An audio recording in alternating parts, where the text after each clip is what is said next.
ditelaah dari 20 persyaratan baru 10 yang memenuhi syarat. Batas waktunya bagaimana? Batas waktunya gimana, Pak? Hah? Batas waktu untuk penyelesaiannya prosesnya. Pas 10 syarat yang kurang itu terkait apa aja, Pak? Ya, terkait Kementerian Agama juga. Ini kan Ormas agama.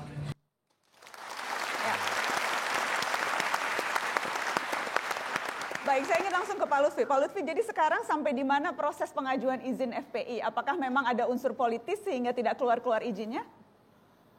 Terima kasih Mbak Nana. Jadi sebenarnya pemerintah ini menunggu dari FPI. Kami sudah bersurat kepada FPI. FPI mengajukan permohonan perpanjangan SKT itu pada tanggal 20 Juni. 20 Juni itu adalah tepat akan berakhirnya SKT FPI. Nah, SKT surat keterangan terdaftar. Oke.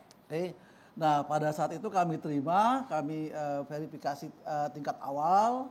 Kami cek, ternyata itu masih ada 10 hal yang belum dilengkapi oleh FPI. Nah, pada tanggal 10 Juli, pas 15 hari kerja itu, kami jawab. Kami sudah bersurat kepada FPI, kami jelaskan. FPI agar melengkapi ini. Jadi nggak ada itu politis. Prinsipnya lengkapi saja dulu administrasinya, ya. Nanti akan kami lihat, ya, kami verifikasi lagi.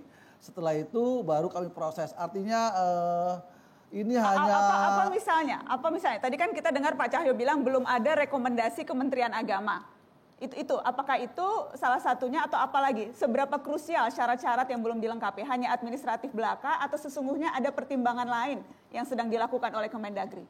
tidak ada. Jadi memang sesuai Permendagri 57 tahun 2017 tentang tata cara persyaratan pendaftaran organisasi masyarakat dikatakan untuk ormas-ormas keagamaan harus dapat rekomendasi dari kementerian terkait, dalam hal ini Kementerian Agama. Untuk ormas-ormas yang berbasis budaya harus mendapat rekomendasi dari kementerian terkait, dalam hal ini Diknas. Jadi nggak ada itu yang namanya ada nuansa lain, itu nggak ada. Nah, di samping itu juga ada beberapa hal. FPI mengajukan permohonan perpanjangan, ada surat yang tidak ditandatangani, ada surat tidak ada tanggal, nomor, dan lain sebagainya. Padahal nomor dan tanggal itu adalah menjadi bagian penting daripada SKT. Oke, jadi Anda mau katakan ini semua hanya administratif saja? Administrasi saja semuanya. Tidak ada pertimbangan apapun? Tidak ada sama sekali. Bagaimana mengartikan tadi perkataan Pak Jokowi soal ideologi dan sebagainya? Apakah memang Kemendagri juga meneliti ADART FPI? Ya, itu kan juga menjadi penting. Masa sih hidup di Indonesia tidak berbasis Pancasila, ya gimana ya? Itu kan sudah prinsip ya, artinya ya sudah given lah, nggak perlu kita diskusikan lagi. Sejalan artinya apapun hidup ya harus sejalan dengan Pancasila. Sangat wajar Bapak Presiden mengatakan seperti itu. Kalau memang tidak sejalan ya memang harus dibubarkan. Nah, undang-undang menyatakan seperti itu. Apakah FPI sejalan lewat penelitian yang sejauh ini Kami dilakukan? belum melakukan sampai di sana. Kami hanya baru melakukan verifikasi saja, verifikasi administrasi. Tapi adakah hal-hal misalnya pasal-pasal di ADART atau yang memerlukan penjelasan tambahan dari FPI?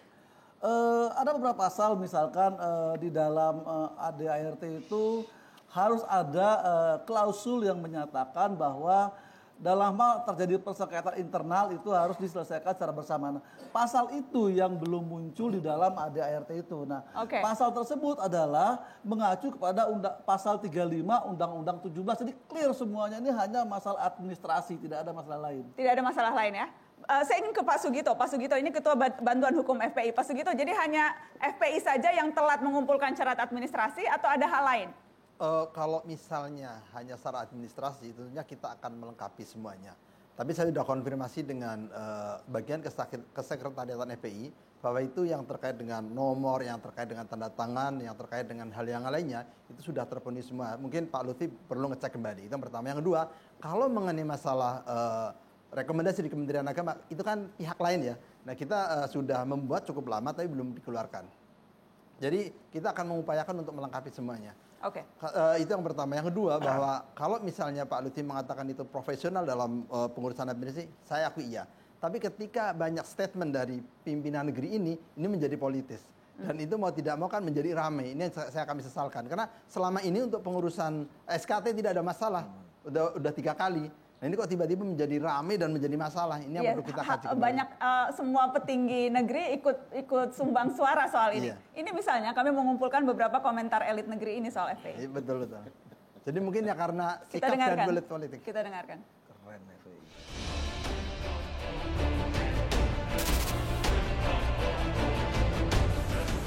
Kenapa kita belum memberikan? Karena masih dilakukan pendalaman-pendalaman. Masih dilakukan satu evaluasi dari aktivitasnya selama dia ada.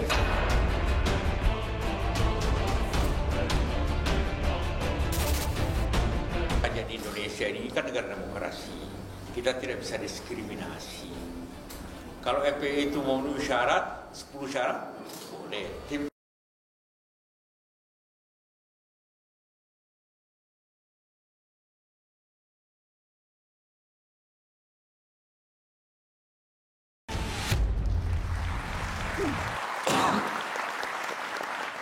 Kang Mardhani Alisera, adakah unsur politis dari polemik perpanjangan izin FPI ini?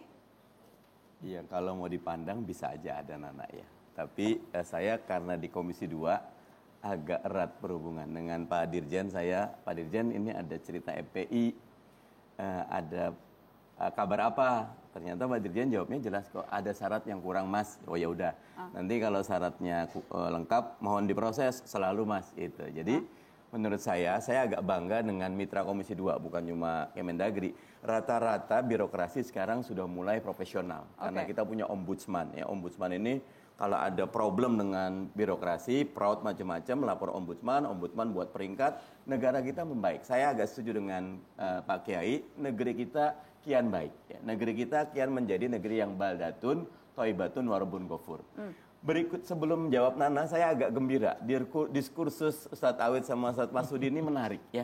Dan apresiasi sama CNN, Nana, karena ngangkat EPI. Karena memang EPI ini agak beda dengan ormas-ormas yang lain. Beda karena sering ke depan, sering memimpin, sering juga memberi kontribusi. Ketika ada kasus gini, buat saya ini bagus untuk kita jadikan diskursus publik.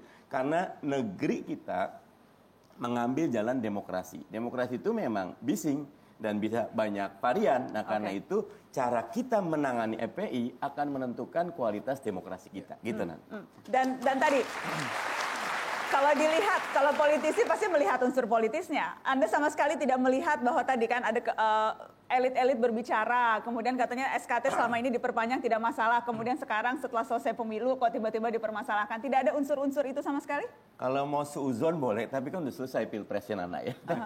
Jadi Pak Jokowi menurut saya ditanya sama Associated Press, mungkin beliau tidak terlalu siap menjawabnya. Kalau saya sempat ditanya Detik, gimana? Saya bilang FPI banyak baiknya kok. Mungkin informasi ke Pak Jokowinya yang tidak lengkap, jadi komennya agak tidak positif. Kalau didetailkan akan positif. Nah, jadi kalau menurut saya diskursus tentang syariah, tentang khilafah dibuka di ruang publik dengan perspektif yang tidak, minta maaf, saling menyalahkan, debat kusir, tapi kita dudukan karena Ustadz Awid tadi menjelaskan perspektif khilafahnya Ustadz Awid itu bagaimana Indonesia sesuai dengan misi negara kita yang keempat, ikut serta dalam ketertiban dunia. Jadi bagus FPI ingin ikut serta dalam mendamaikan dunia, tetapi ya Pak Kiai juga benar, Indonesia ini udah syariah gitu loh, karena sudah sangat sesuai ketuhanan yang Maha Esa. Saya pribadi PKS menganggap negeri ini final, Pancasila konsensus kita bersama. Kita berjuang dengan dasar Pancasila dan Pancasila itu sesuai sama Islam, tidak perlu kita bongkar. Benar dulu ketika masih ada diskursus Piagam Jakarta ada, tapi itu ketika ruangnya dibuka, ketika musyawarah sudah menyepakati, sudah itu bagian dari sejarah kita tinggal mengisi Pancasilanya, begitu Nana. Baik, Pak Lutfi, jadi hanya sebatas syarat-syarat yang harus dipenuhi dan kemudian izin itu akan keluar, sesederhana itu. Kalau tadi masih menunggu rekomendasi Kemenak. Dan saya tahu ada tim sesungguhnya yang dibentuk untuk melihat rekam jejak FPI dan sebagainya. Itu apa? Bisa dijelaskan? Ya Mbak Nana, sebenarnya kami mengembalikan kepada FPI karena di dalam anggaran dasar anggaran rumah tangga FPI itu tidak ada klausul yang menyatakan penyelesaian internal. Nah, pasal ini kan tentunya harus ditetapkan dengan musyawarah forum tertinggi. Nah, musyawarah ini sesuai ADART yang dikirim kepada kami itu 7 tahun sekali. Tidak ada ruang lagi ini untuk itu. Itu pandangan kami. Nah, itu yang masalah. Jadi semuanya ini ya berada di FPI sendiri, bukan pemerintah. Itu. Dan kalau itu tidak ada klausul itu di ADART yang hanya bisa diganti sesuai ADART-nya baru tahun 2020 berarti ya? Itu berarti tidak ada ruang untuk FPI diperpanjang izinnya? Ya, ini kita kan mengacu semua kepada peraturan perundang-undangan. Yang buat ADART ini FPI sendiri. Tentunya seyogyanya ADART itu kan harus mempedomani peraturan perundang-undangan. Oke. Nah, ini masalahnya yang dibuat oleh FPI belum sesuai dengan peraturan perundang-undangan yang ada itu. Pak Sugito, Anda mau menanggapi? Kalau mengenai masalah SKT, bagi kami mendapatkan SKT alhamdulillah lebih bagus, tapi kalau misalnya tidak mendapatkan SKT pun tidak bermasalah. Maksudnya begini, bahwa kita tetap akan berjuang sesuai dengan ketentuan yang ada dan tidak bertentangan dengan Pancasila dan dalam bingkai Negara Kesatuan Republik Indonesia. Karena begini, putusan MK nomor 82 PIU 11 tahun 2013 kan jelas menegaskan bahwa itu tidak harus untuk didaftarkan, jadi sifatnya sukarela. Ketika sifatnya sukarela, berarti kita tidak ikut bermitra dengan pemerintah tentunya dalam hal kegiatan bersama. Tapi kalau misalnya kita ikut SKT, berarti kita bisa bermitra untuk hal-hal yang sifatnya positif. Jadi kalau FPI tidak dapat perpanjangan izin pun tidak ada masalah? Tidak ada masalah, yang penting kita berjuang sesuai dengan ketentuan hukum yang berlaku di Indonesia. Oke, dan itu tidak dalam prakteknya nanti kalau tidak dapat izin, apa hal-hal yang mungkin saja bisa menghambat kegiatan FPI? Bisa aja terjadi, tapi begini, bahwa kami sebagai warga negara yang baik, sebagai ormas yang baik, kita mencoba untuk melengkapi semuanya. Seperti yang 5 tahun sebelumnya. Tapi kalau misalnya sudah mencoba, sudah ikhtiar, tidak dikeluarkan, ya sudah, ini resiko. Tapi kita tetap akan berjuang dan tidak akan berhenti berjuang. Resiko. Jadi kalau tidak, yang paling buruknya apa konsekuensinya Pak Lutfi? Kalau tidak diperpanjang, apa yang akan terjadi pada FPI sebagai organisasi? Sesuai dengan putusan Mahkamah Konstitusi dinyatakan bahwa bagi ormas yang tidak berbadan hukum atau yang tidak terdaftar, maka ormas tersebut masih tetap ada. Dalam artian bukan menjadi ormas terlarang. Tetapi ormas tersebut tidak mendapat pelayanan dari pemerintah. Nah, saya ingin... apa misalnya? Pelayanan maksudnya apa? Misalkan dapat bantuan, kerjasama yang selama ini FPI lakukan. Katakanlah tadi Pak Gito mengatakan kerjasama dengan Kemensos, kerjasama dengan Kementerian Pertahanan. Nah, jika tidak ada, maka itu tidak bisa dilakukan kerjasama. Itu Mbak Nana. Yang berikutnya kami ingin menjawab apa yang dikatakan